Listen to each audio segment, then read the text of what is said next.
Thanks for tuning in. Please like, subscribe, and check out my Instagram for cool science and not science stuff. Welcome back to Anatomy and Physiology on Catalyst University. My name is Kevin Tokoph. Please make sure to like this video and subscribe to my channel for future videos and notifications.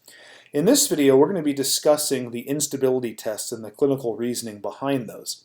In the previous video, we talked about primary impingement, so primary subacromial impingement, secondary impingement, and internal impingement. Now, for primary impingement, the issues that we see here are more weakness of the rotator cuff muscles. There's some genetic factors like the hooking of the acromion that we can't do anything about, but generally we see stiffness. Whereas in secondary and internal impingement, it's not stiffness, it's going to be more laxity of the joint capsule or ligaments, more instability, right? And so in order to rule up secondary and internal impingement, notice here we're going to be using instability tests. And so that's what we're going to be looking at in this video. Again, let's review a few things that we might find for secondary and internal impingement. So some of the objective findings for secondary impingement would be scapular dyskinesis. Again, aberrant movements of the scapula. Maybe you have too much upward rotation versus downward rotation, or too much elevation, not enough depression, or vice versa in each of those. Again, that's due to imbalances within the shoulder girdle muscles. We could also have weakness of the scapular stabilizers. Some of those shoulder girdle muscles help stabilize the scapula in a particular position. Even against the posterior rib cage. You can see here the protrusion of the medial border posteriorly. This is probably due to weakness of some of those stabilizing muscles that hold the scapula tightly against the rib cage. We may also have hypermobility of the anterior glenohumeral joint capsule. And then you can also see here, we've got these positive instability tests. And again, this is not just one test. There's a bunch of these that we can use for instability of different directions, whether it's anterior or posterior. For internal impingement, notice that all of these tests and findings are the same, except in addition, might have a positive posterior impingement test, because in internal impingement, the mechanism's different and the pain location is going to be on the posterior shoulder, whereas in secondary impingement and even primary, the location of that pain is lateral or anterolateral shoulder, and you can even progress down to the elbow. But here we want to take a look at the instability tests for secondary and internal impingement. And the way that we divide up these tests is by what they're testing for, whether it's anterior instability, posterior instability, or a labral tear. Okay.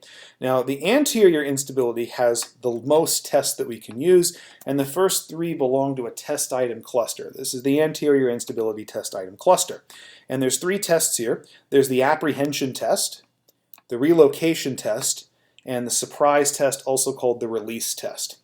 Now, when you're doing this test item cluster for anterior instability, you can't just pick this one and then do the other three. You have to do these in this order. First apprehension, then relocation, and then surprise. One way you can remember that is they're in alphabetical order, A, R, S.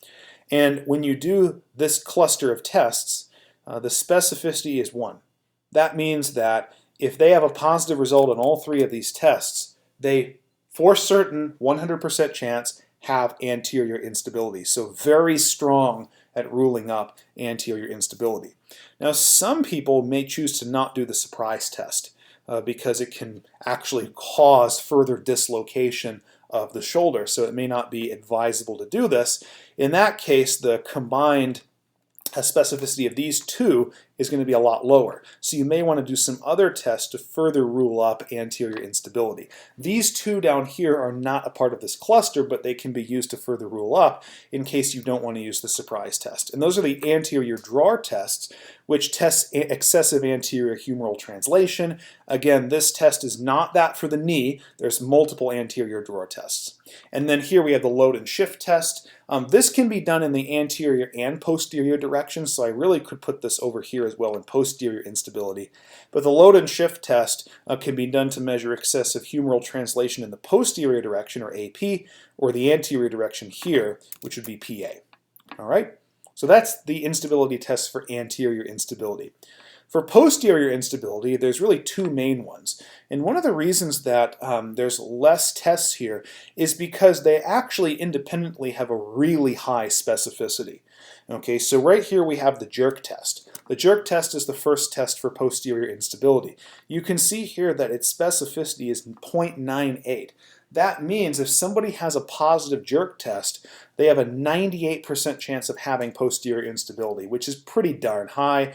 Again, this is why there's less tests needed to rule out posterior instability. But another thing you can also do is the posterior drawer test, which is basically the posterior equivalent of the anterior drawer test. Again, specific to the shoulder, obviously not the knee. And like I said, you can also do the load and shift test in the AP direction. Again, that could also be included here as well. Now, for a labral tear, we use what's called the Kim test. The Kim test also has a decent specificity of 0.94. Now, if we look at the jerk test, not only does it indicate posterior instability, but it could also indicate a postero-inferior labral tear. Same thing's true of the Kim test. The Kim test can also indicate a postero-inferior labral tear. And so when we actually combine the jerk test and the Kim test, their sensitivity actually goes up to 0.98.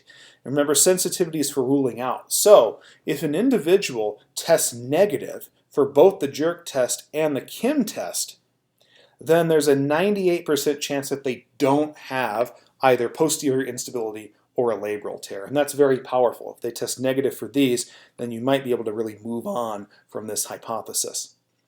Now, for a labral tear, as we mentioned, we do have the Kim test, and the Kim test already has a decent specificity of 0.94. But also for labral tears, we have a biceps load test part 2. And this is more indicative of a slap lesion to the labrum. And again, this one has a specificity independently of 0.97, which is excellent. And even the sensitivity of 0.90, if somebody tests negative for the biceps load test part 2, they have a 90% chance of not having this. So either way you look at these are two very powerful statistics. Now at the bottom here, very quickly, again, people can also have inferior instability, and if they have inferior instability, they'll have what's called a sulcus sign. The sulcus sign is a test used to determine if somebody has inferior shoulder instability. So hopefully this video gave you a good understanding of the instability tests. Remember that these are going to be used whenever we think somebody is at risk for a subluxation, or whenever we're trying to rule out secondary or internal impingement syndrome. Please make sure to like this video and subscribe to my channel for future videos and notifications. Thank you.